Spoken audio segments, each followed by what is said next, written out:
Thank you, Mr. Speaker. I rise today as the first person born in Guatemala to serve in the United States House of Representatives.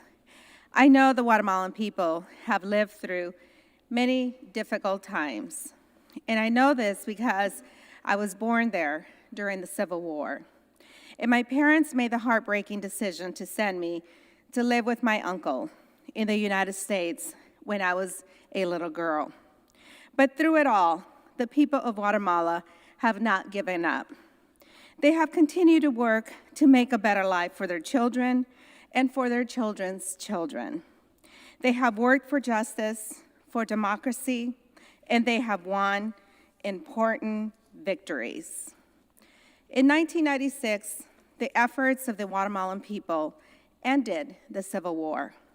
And in 2007, their search for justice led to the creation of the International Commission Against Impunity in Guatemala, an innovative institution whose mission to help rid the country of corruption and organized crime. During working with brave Guatemalan judges and prosecutors, CICIG made real progress in improving Guatemala's justice system.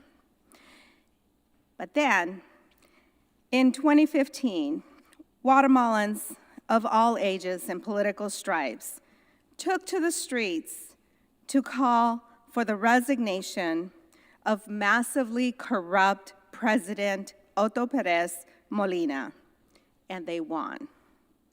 The long struggle of the Guatemalan people has led to the country that is safer and more just. The country's problems are far from resolved, but progress has been made. And today, Guatemala is at a crossroads. CICIG has unfortunately been forced out, and the country is in the middle of an election season. But many Guatemalans fear that the current government will be replaced by a new government that is just as corrupt as the current and the previous ones. And so many Guatemalans feel like they are alone, and some are losing hope. But to the Guatemalan people, I say this: you are not alone, and you cannot give up. Many of us here in the United States Congress understand your challenges. We understand what you are facing. And many of us refuse to believe the lies peddled by the corrupt political class and their lobbyists. And many of us will continue to stand with you. And we will keep on fighting for your cause, because we know that it is our cause too. And we know that a more just and democratic Guatemala is only in the best interest of ours as well. And we know that you want for your children the same thing that we want for our American children. And I am confident that one day Guatemala will have a government that is worthy of its people, a government that works to advance justice, not to undermine and eliminate it.